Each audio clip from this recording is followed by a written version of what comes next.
Hello there, my friends, and welcome back to another episode of The Good, the Bad, and the Bible. My name is Rogan, and you are watching The Mysterious Stoner in a Bowler. I hope you are doing well, my friends. I was a bit behind on my work, and what I was planning, I ended up relaxing a lot more this past weekend than what I was planning to, but things have worked out, and I'm actually making this on Thursday instead of a Wednesday. And the reason why there is daylight out is because I actually have not worked my overtime today. I had some things work out that I was not expecting, to where, well, basically I found out that I was getting more money from my taxes, so I had to make an appointment for it, and today was the only available day for me to go take care of that. So, woo! Didn't have to work overtime, and I still got free money, basically. Well, it's my money, technically, I suppose. But it gave me time to get home, do some relaxing, and do some reading and preparing and filming. And this might be a bit late coming out on Saturday, but it should come out on Saturday for sure. If this is a Sunday you're watching this, or, well, it won't matter because these videos aren't blowing up yet, but one day, eventually. So, I'm tired. I've worked, I believe it's 44 hours by this point, of moving metal around all day on my feet. So I'm tired, and I want to get through this episode as quickly as possible. Without any further ado, let's get to Leviticus chapter 10. The same chapter where, if you remember from the last episode, the two sons of Aaron, they offered strange fire to God, and God didn't like that. It was an alchemical mix that God did not approve of, and so he killed them. I'm not going to get into that because that was in the last episode, but we're going to start off from right there with the aftermath of what occurred next. Obviously, Aaron was upset about this, but they were actually in the middle of a whole, let's say, performance. You know, that's totally what it was. A ritual. There we go. They were in the middle of a ritual this whole time when this occurred, and it was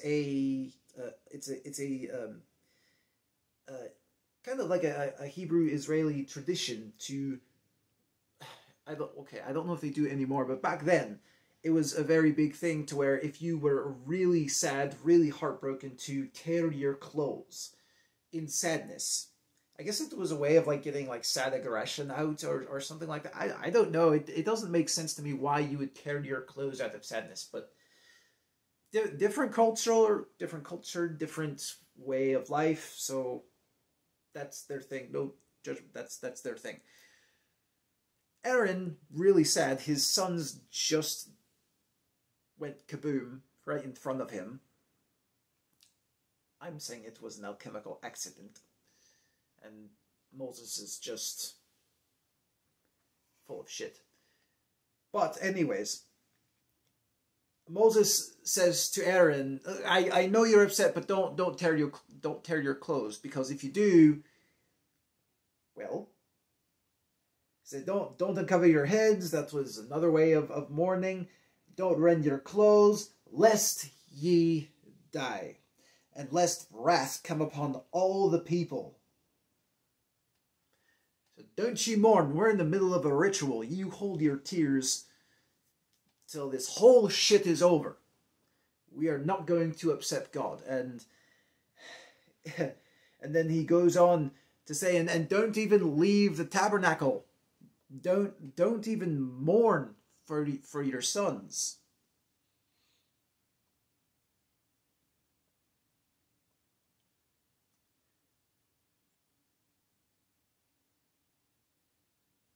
Like, this shit just happening, and Moses isn't calling a timeout to let Aaron go mourn for his sons. Like, come on, that's not really fair. And then, oh yeah, and then he says, and don't you even walk out the door of the tabernacle, in verse 7, lest ye die, for the anointing of the oil of the Lord is upon you.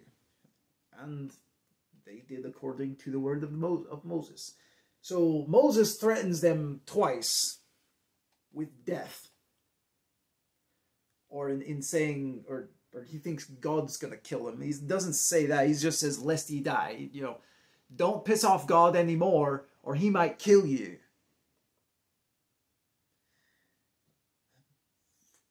What a fucking prick of a God. Like,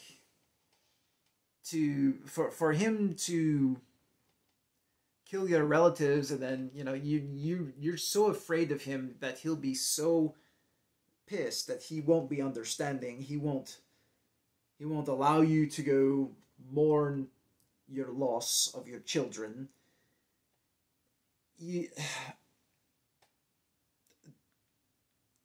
This is an asshole of a God we're talking about here. And then, interesting, it says, the Lord spake unto Aaron. God speaks directly to Aaron.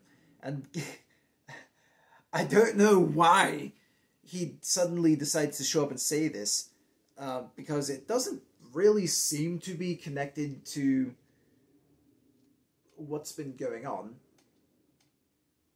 But God says, do not drink wine, nor strong drink, thou nor thy sons with thee, when ye go into the tabernacle of the congregation, lest ye die. So,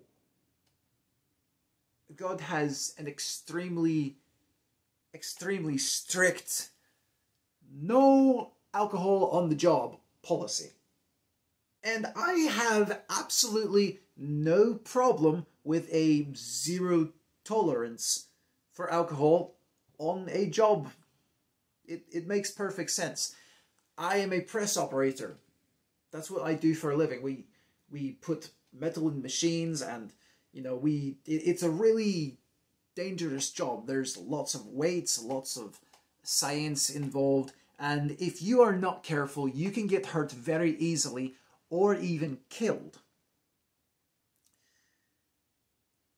And there have been people, they don't work there anymore, but there have been people who have worked there who would come to work drunk. Fucking stupid. Because, fortunately, no one ever got hurt, but because they kept coming into work drunk, and they weren't very good workers either. So they had plenty of opportunities, but they got fired. They weren't executed like how God would like done for people who show up drunk at the jobs he assigns them. He'll fucking kill if you show up drunk at his job. And okay, yeah, why it wouldn't make any sense for you to show up drunk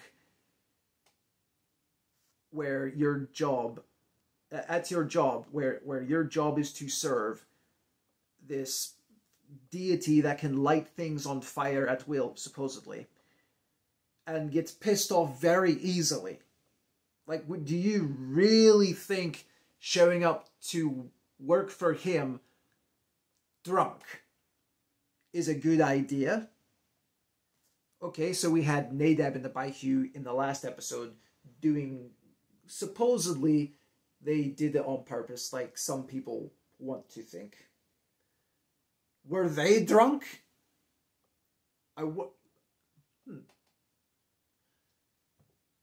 It doesn't tie the two together, but that would make sense if that's why God had said it. But he doesn't even do that. He doesn't say, your sons were drunk and they made a mistake and had to die, so don't show up drunk ever again. I think maybe Moses made this up, and Aaron, maybe, holy shit, maybe that is why the accident occurred to begin with.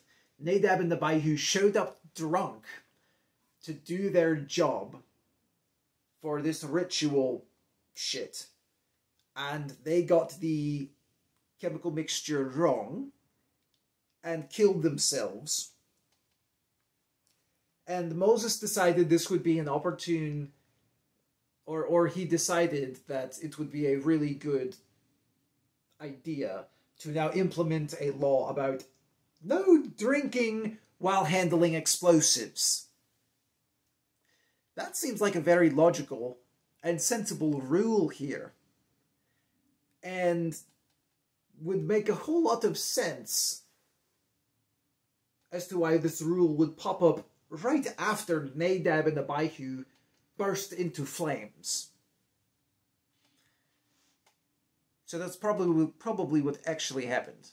If you play around with explosives while you're drunk and you cross the wrong wires because you're seeing double or triple,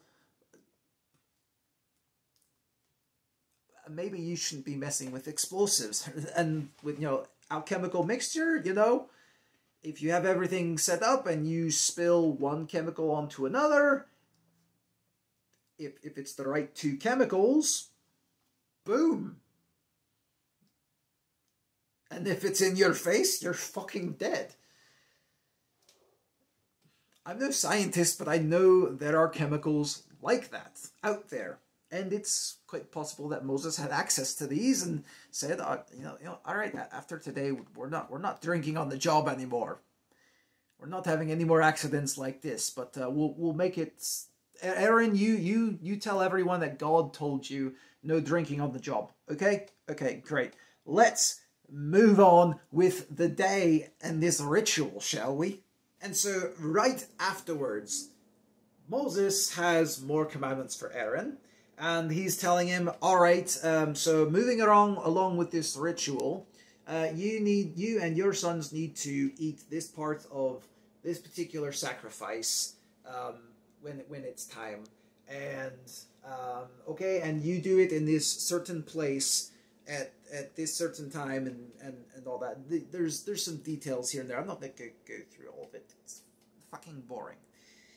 But the point is, Moses commanded them, and it was part of the ritual that they were supposed to eat. And it seems like it was supposed to be kind of like a joyous occasion, because they are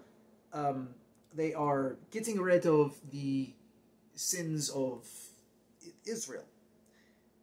And there's a part of this particular sacrifice that is supposed to go to Aaron and his sons to feed them. And apparently there's like some, I guess there's some kind of feasting and celebrating involved. And they're supposed to eat in a certain place.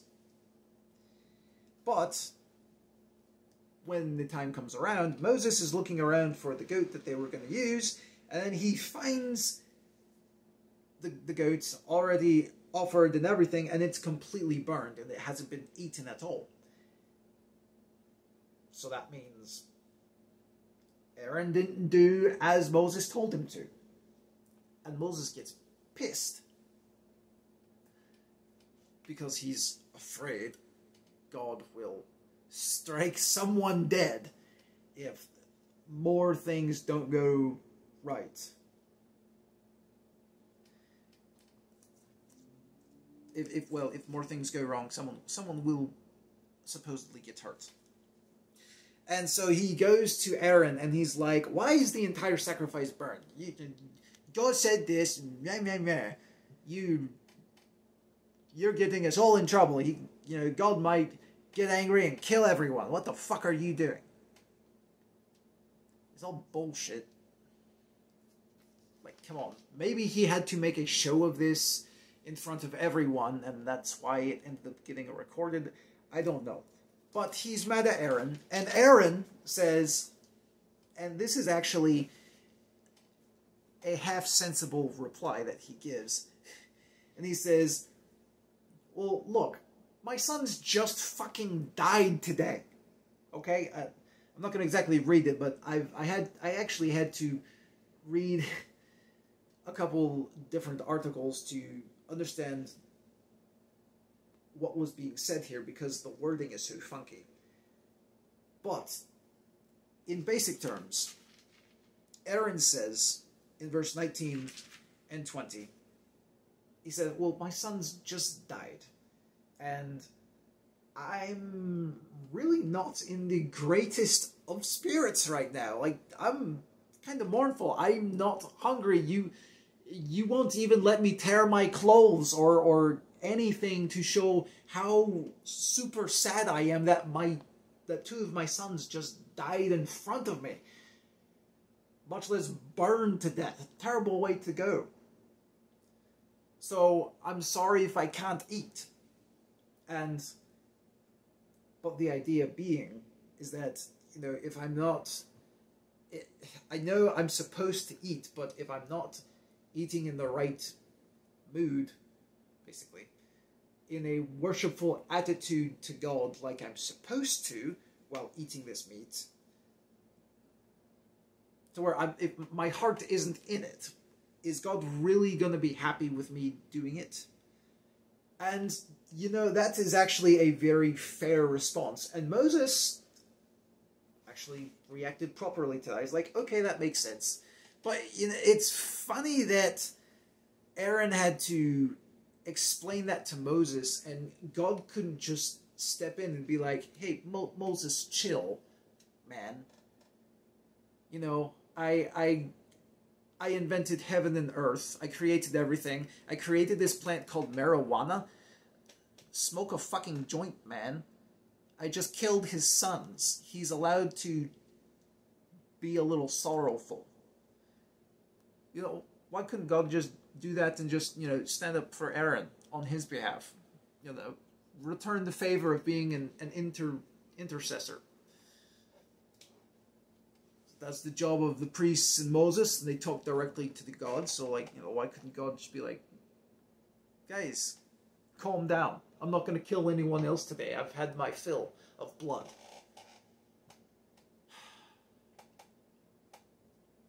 God has nothing to say. They just continue to live in fear and hope that God doesn't get pissed off that Aaron doesn't do as he's supposed to for part of the ritual. In fact, the very next thing that occurs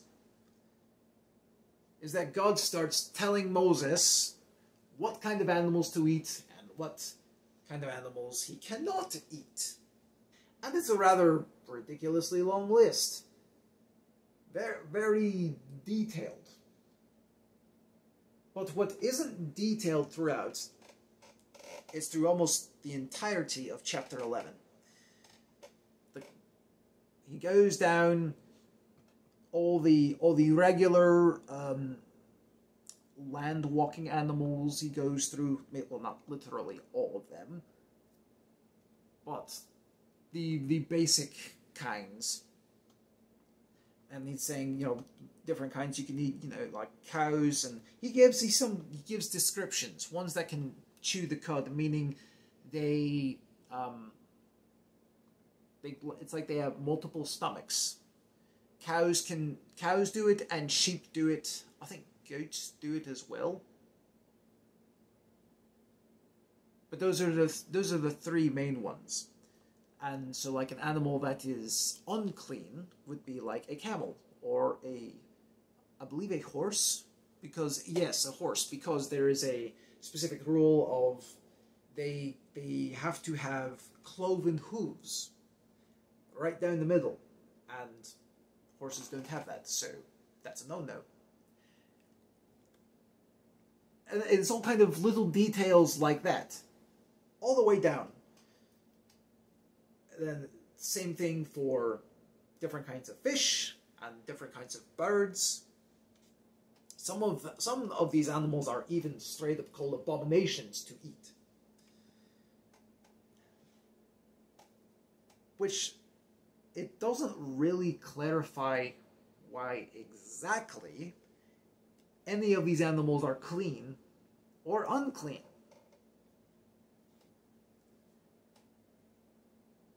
And given how differently animals eat back then than they do today, because of how different the environment is, and because we raise livestock a bit differently than they do back then, so today's livestock may not be quite as healthy, and livestock from back then would have been more lean and tougher, perhaps, maybe higher in protein.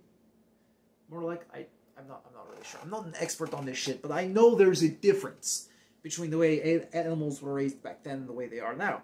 I don't know why God would make such a big deal about which kind of animals to eat and which not, and why animals like pigs and horses are not allowed to be eaten. It's not said here. There is an interesting turn to this, though, because there are some animals, a good number of them, like a good number of these animals that are unclean are predators. They eat other animals. And that's one of the big defining factors. That basically God is opposed to people eating meat eaters. And like pigs will eat anything, seagulls will eat anything, sharks are off the list, obviously. Today we've discovered that some of these animals, certain types of animals that you eat, are better for you than eating other kinds. Like bacon is not the best kind of meat for you. It's actually chicken and beef from a cow. Or turkey. Turkey is one of the best, from my understanding. Turkey and chicken. So maybe Moses had knowledge to some of the ill effects that came from eating predators. Maybe it's a tradition he picked up somewhere else, I don't know. Obviously, you're not going to die from eating bacon, but you can't eat it all the time because it's not the best for you. If you eat it in moderation, you can eat it your entire life and live a long, healthy life. But God doesn't seem to understand that. And then he gets to talking about touching carcasses. How if you touch a carcass of a dead animal, any kind of dead animal, you're automatically labeled unclean until the evening. Like, what the fuck does that even mean, unclean? It doesn't give an exact description. It doesn't say that you've sinned. I think in certain cases, there might be a sacrifice that you have to do, like if you eat from it. Like, you're not supposed to eat from an already dead animal. And that makes sense. Okay, sure. It doesn't seem like the healthiest idea to eat from an animal that you just find lying around dead.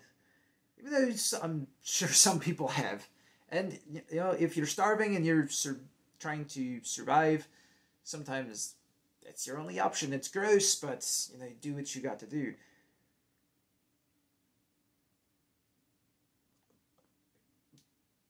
But God makes a pretty big deal out of it. To be unclean until the even, but it doesn't seem to quite be the same as a sin. And it's only until the evening.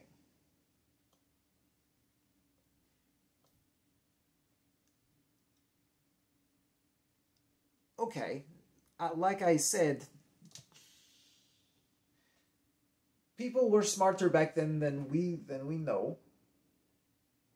And maybe this was another part of that, to where staying away from everyone for a certain amount of hours gave time for bacteria to die off and for you to be disinfected, like a quarantine, perhaps. That would sort of kind of make sense, but if God is so powerful and wise, why couldn't he just tell them how to make soap so they could take a bath? And then they could be done. They move the carcass or bury it and whatever, burn it, whatever they have to do. If they get their hands dirty, for God's sake, tell them how to make soap and clean themselves so that they're not unclean until evening. That just seems like a silly inconvenience. And what is God's final reason that he gives here for all of this in chapter 11? He says, "For I am the Lord your God. I am the Lord that bringeth you up out of the land of Egypt to be your God. Ye shall therefore be holy, for I am holy."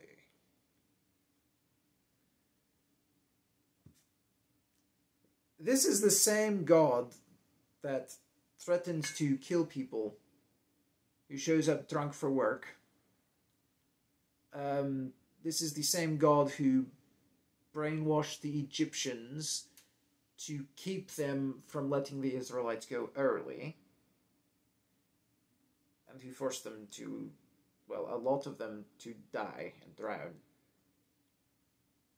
This is the same God who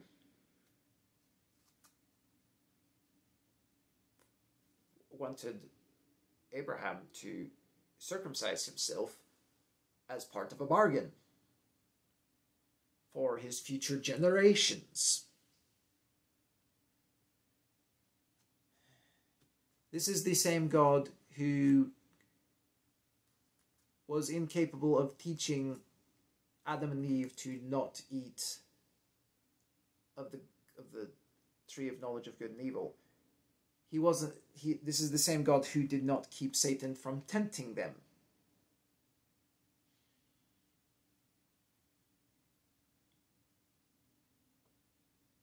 This is the same God that is afraid of humans working together.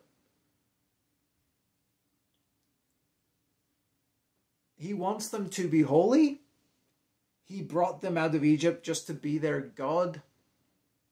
It seems more like, he's been telling them how to collect their food. He's been telling them when to work 6 days a week only. He's been telling them, offer all these sacrifices to me.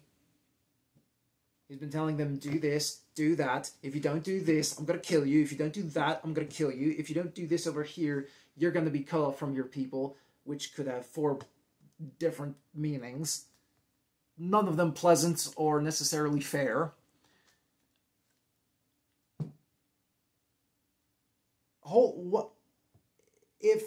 If that is his definition of holy, being an asshole to other people and ruling over them with an iron fist and threatening them, if that is holy, well, that explains a lot of Christians, so-called Christians, I've seen on social media. They're acting a whole lot like Yahweh in the Old Testament, acting like assholes. Fortunately, not all of them do. But it's just very ironic how so many of them act this way. And they act holy, just like their God. Manipulative, controlling. Who in their logical right mind would want to serve a God who claims to be holy, and yet he makes excuses for slavery, for rape being allowed and gotten away with, and daughters being sold into slavery.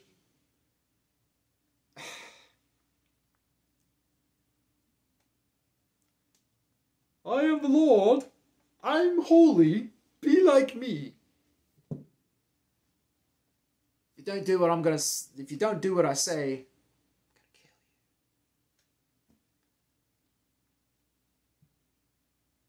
Don't show up to work drunk. I'll kill you.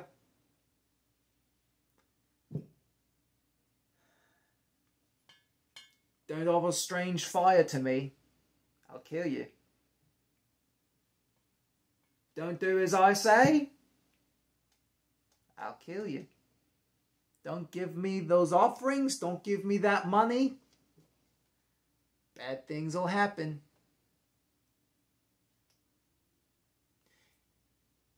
God is a fucking mafia racketeer gang boss.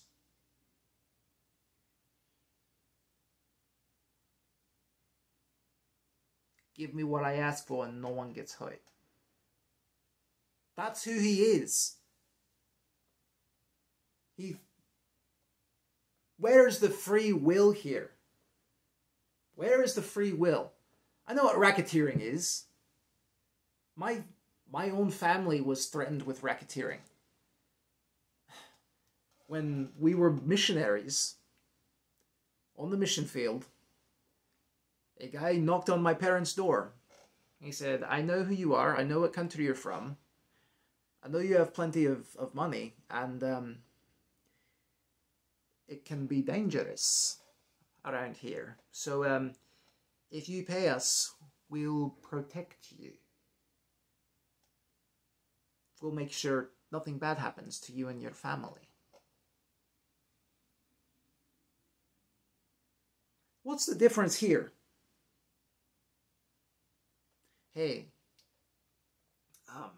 to make sure you don't go to hell, worship me and do as I say. And I'll make sure nothing bad happens to your soul. But, you know, ignore me and, you know, you're not going to like the afterlife. Oh, I can't prove what's there in the afterlife. But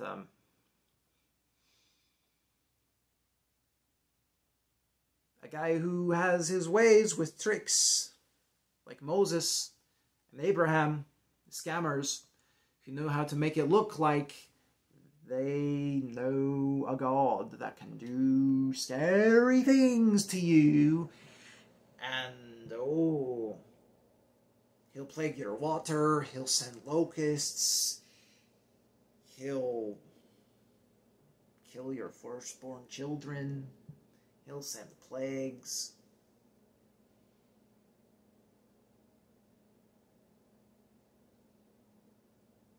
All tricks, all shows, just to get you to believe him. That's all that's happening here. It is all bullshit. Yahweh is not holy. Yahweh is a monster.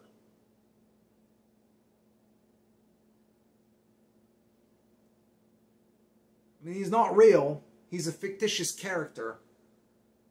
He's as real as Voldemort and Darth Vader. And he is to be feared just as much as Darth Vader and Voldemort. Because that's how fucking real he is. And he has yet to strike me dead and stop me from exposing this kind of shit about him. So, come back next week and I will tell you more rules that God has about circumcision and some very, very sexist rules. And we'll also be discussing, is it a sin to have a baby? Find out next week when we get to Leviticus chapter 12. I hope you've enjoyed this video. I hope you appreciate my efforts, doing the best I can under the circumstances, and I might be working again overtime next week, because I would really like, because it's, well, the overtime, it's not always like this. It's not always going to be guaranteed, and I really want to be able to create more than one video a week. I have talents I want to share. So I hope you will subscribe. I hope you will stick around. If you enjoyed this video, please leave a like. Subscribe if you haven't. And until next week, my friends, stay safe. Farewell.